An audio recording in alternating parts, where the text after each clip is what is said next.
So, Transformers: Rise of the Beasts is the seventh live-action Transformers film, if you count Bumblebee, and I think you might have to at this point, because the way that it looks like the Transformers universe is going now, in terms of like the live-action films that merge like CGI, it looks like they're trying to go backwards, and try to kind of like undo the damage that was done by Michael Bay's Transformers movies. And it's mostly because like the last Transformers film we saw was Bumblebee, which took place in the 1980s. It was a smaller story. I think that's probably what I love the most about Bumblebee, is that it didn't have a lot of the junk. It wasn't it didn't have the things that you usually see in, Michael Bay Transformers movies where they're all over the place. It's a world-saving plot. There's too many robots and human characters squawking about the screen, and the screenplay is incomprehensible, and the editing is all over the place. So Bumblebee, it wasn't great, but I felt like that's about as good as the live-action Transformers films are going to get.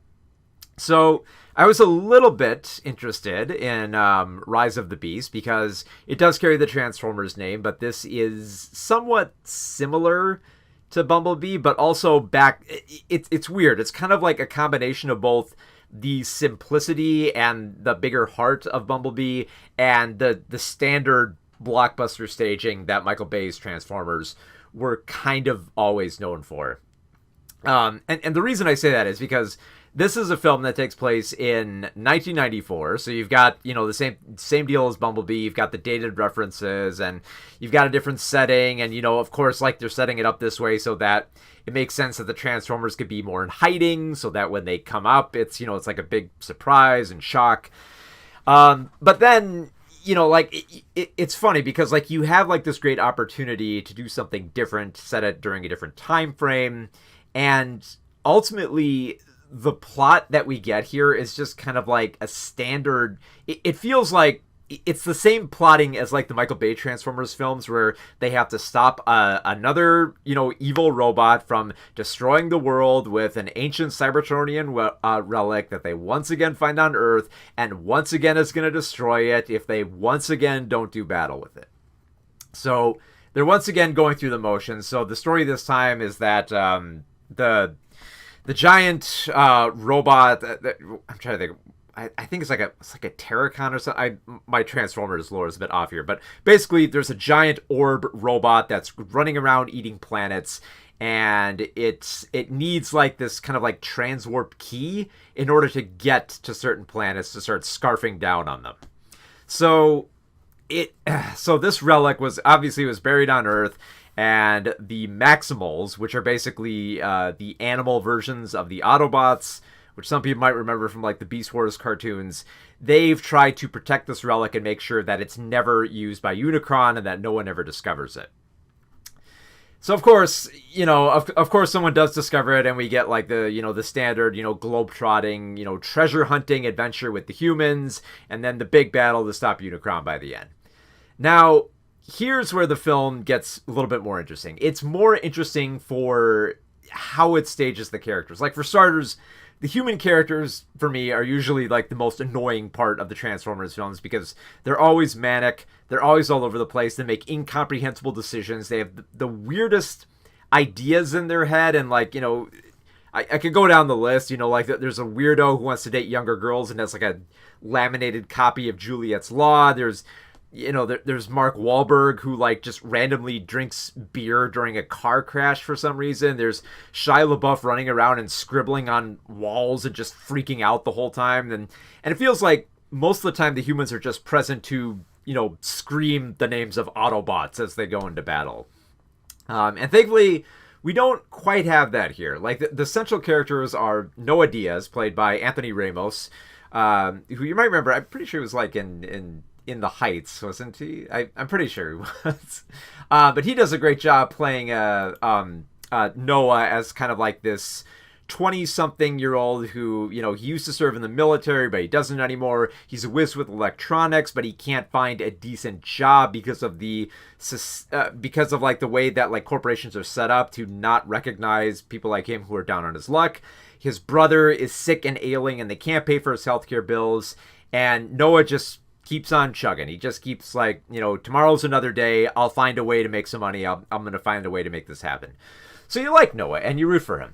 And you also root for Elena Wallace, played by Dominique Fishback, who is kind of like a hapless museum intern who does a lot of great research into ancient artifacts and technologies, and she's not recognized for it. So, of course, when she just makes this big discovery of, like, Cybertronian tech that's been on Earth for centuries, nobody will believe her, so she's going to have to team up with the Autobots, and essentially teams up with Noah for their big adventure. So they're likable. They're likable. They have a good friendship. They have a decent chemistry. Like, Noah never trips over himself trying to force a romance here, and Elena is never used as eye candy. I kind of like the fact that they made Elena be prone to panic attacks, and she tries to like calm herself down during all like the chaos and carnage of giant robots, and that her calming technique actually works for herself. Like, it doesn't feel like in a lesser film, much lesser film. This is a film that would have kind of like either made fun of Elena for having panic attacks, or she would have had to been reliant on Noah for that.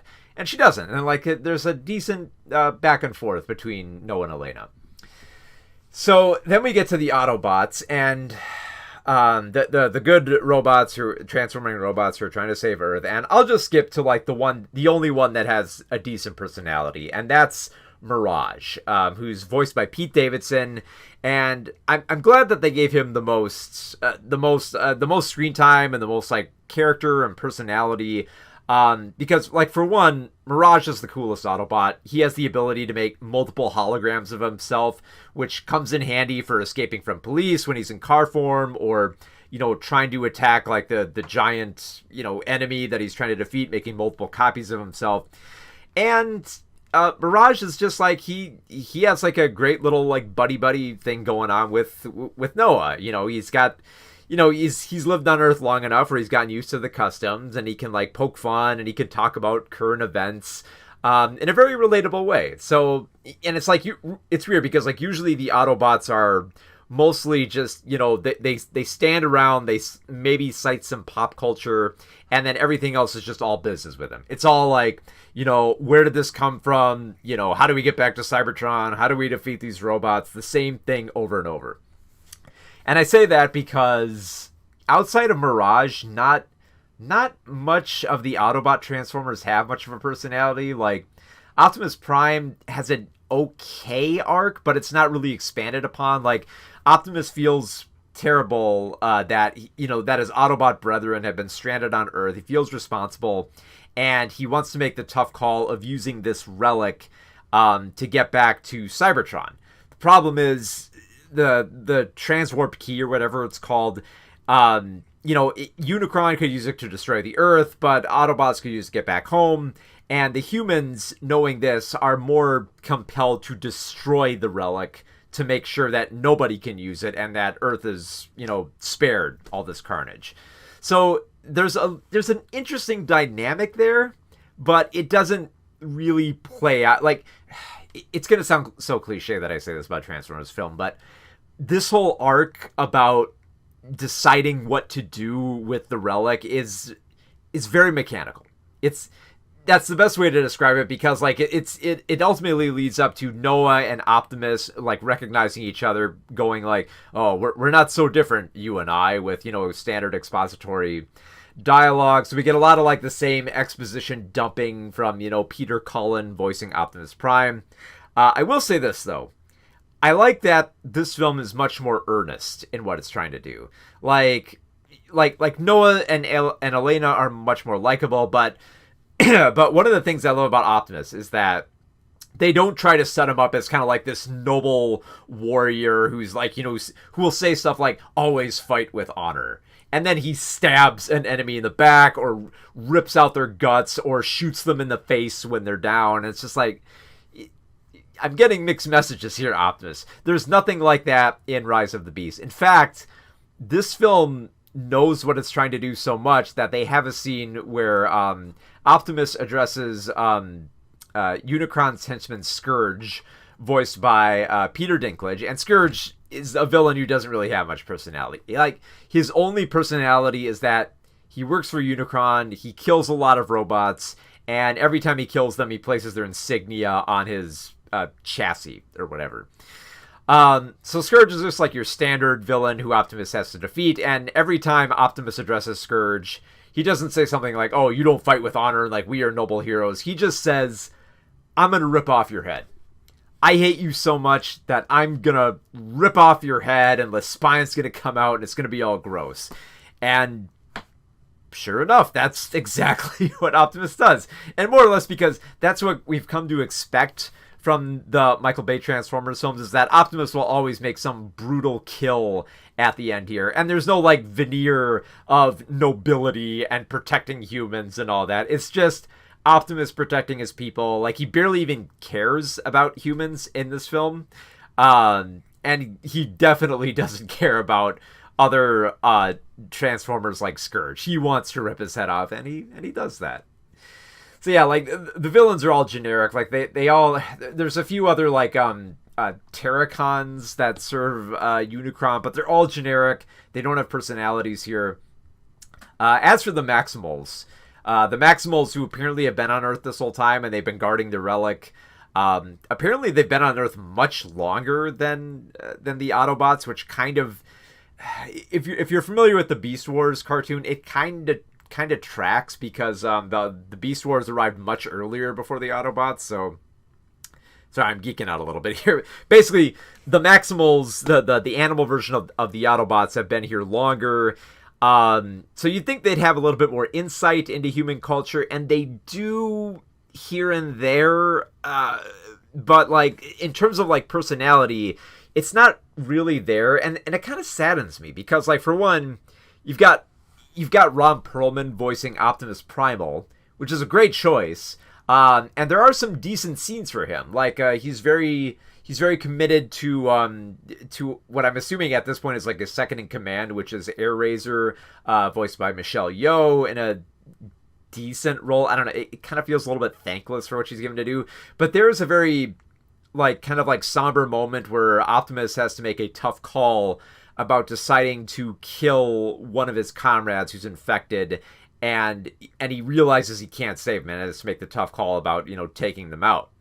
And like, I was so frustrated with that scene, because like, this scene feels sad, and I should be feeling something for it, especially since, I mean, you know, I never grew up with the Transformers cartoons, because that was like before my time, but I did grow up with Beast Wars, and what I love so much about Beast Wars is that you spent enough time with these characters that when you did get to the moments when they did die, like, it wasn't just like sudden like in the 80s Transformers film, like, it actually hit you hard, and there were like very somber moments that actually tugged at your heartstrings. But within this film, that's been like trimmed to like a decent like 2 hours, we don't really get to know much about the Maximals. They don't have a lot of personality, so that when we get to these moments that should hit hard, like, we should feel something in these scenes, I just didn't.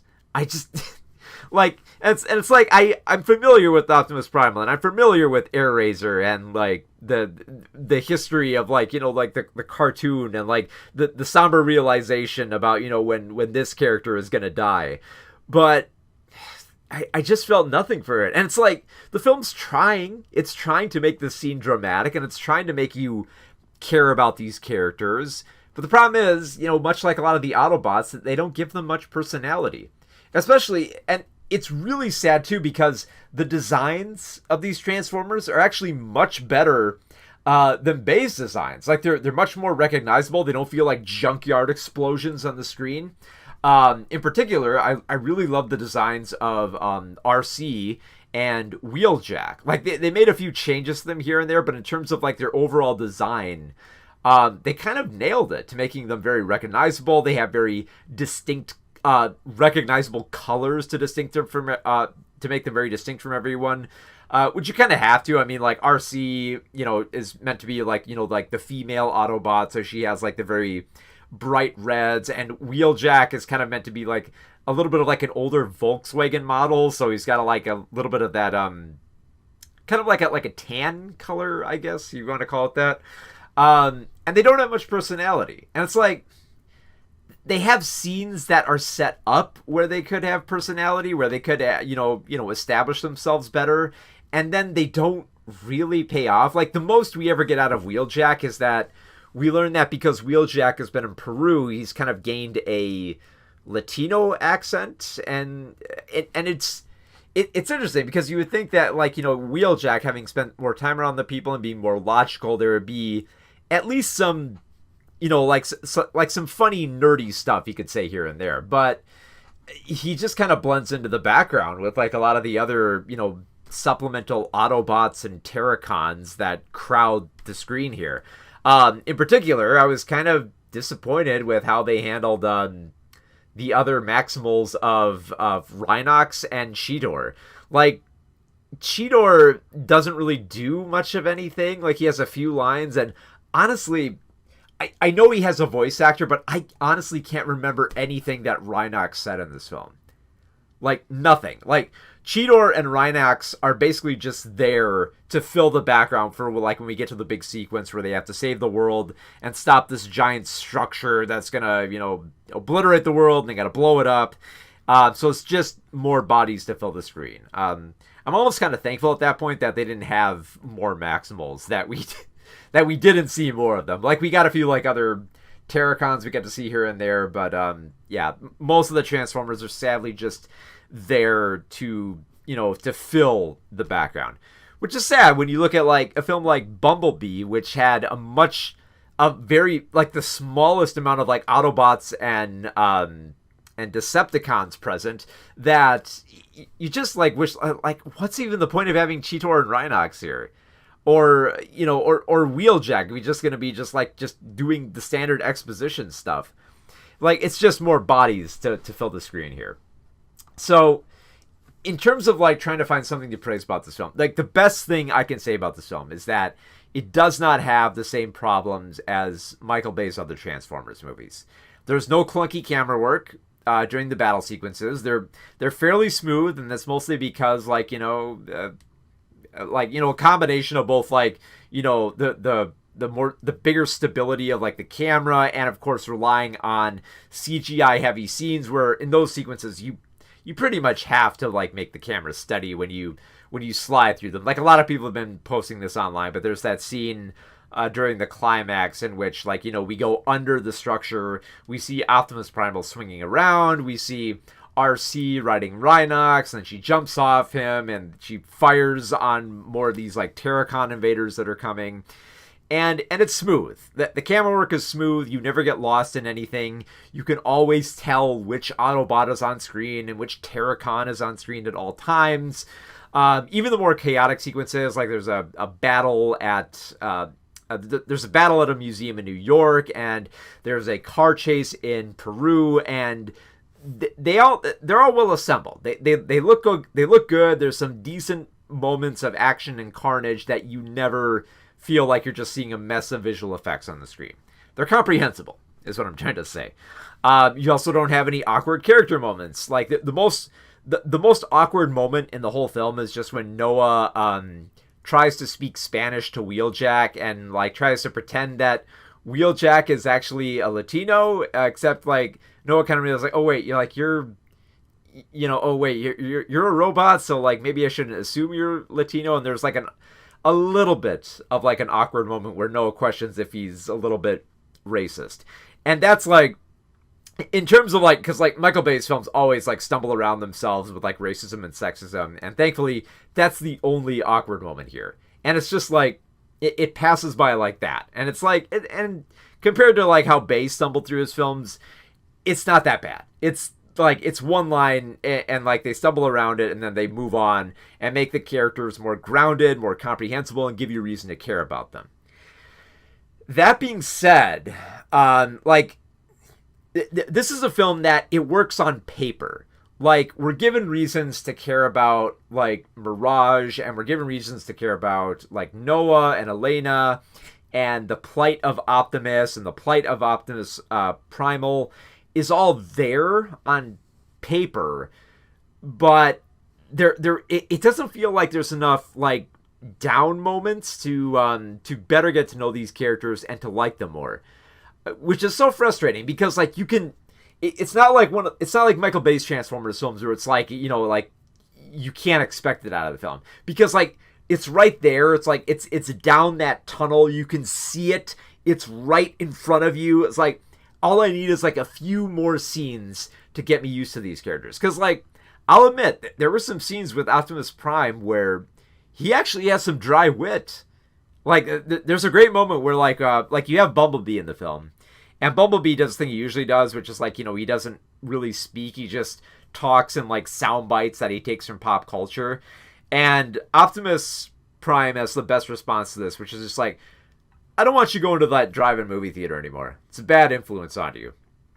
And like, for that character who's usually just there to just like, stand tall and proud and like bear all the weight of the Autobots, it was nice to have that kind of like a quip like that. Like that's a perfect line for Optimus. That's a really good moment of comedy. And it's like, I want more scenes like that. This is a film where it's got all the good ingredients, and it needs to cook with them more, because they're not quite there. Like, you can see the dynamic between Mirage and Noah, and it's good, but you don't get enough of it where, like, where you feel like the weight of their relationship when the big battle goes down. There's a concern within Optimus Prime about preserving his people that connects with Optimus Primal so that the Autobots and Maximals can come together.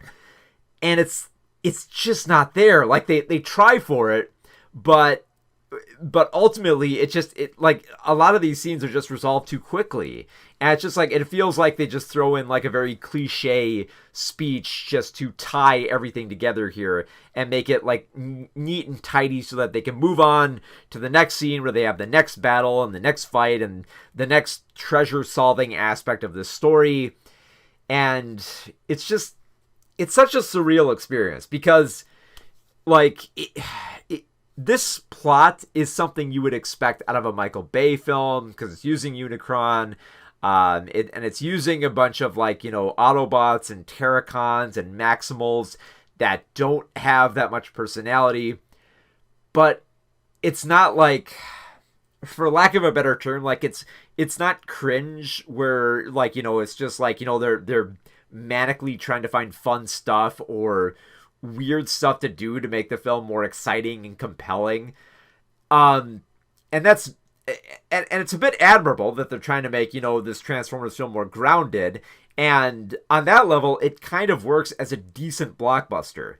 But the problem is you can see the potential there where it doesn't have to be on this level. It can go further.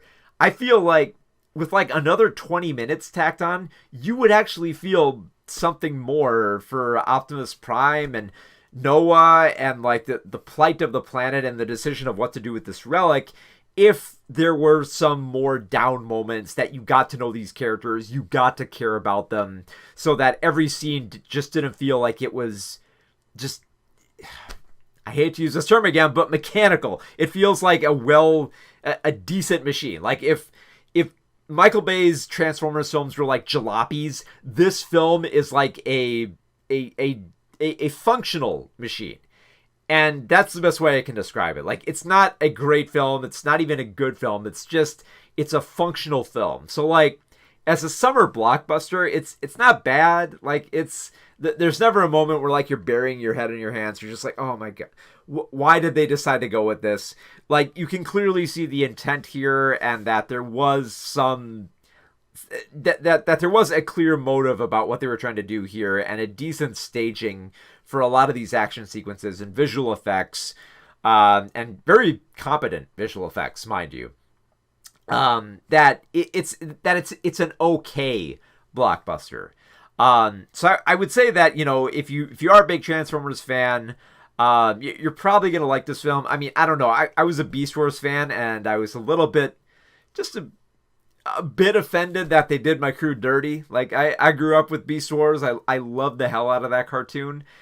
And you just shoved Cheetor and Rhinox into the background, and you don't really spend that much time with Optimus Primal, especially when you give him much more pathos and you don't explore it in this film. It's so frustrating on that level. So I guess that's the best way to describe Transformers Rise of the Beast. It's like, it's a sufficient blockbuster if you are a big Transformers fan and you've been very, like, excusatory of Michael Bay's Bayisms. You're probably going to like this film a lot more because it feels closer to your average summer blockbuster. But knowing that there's a much more competent hand steering this vehicle, it just frustrated me to know that, this is an okay film and it could be so much better. It could be great.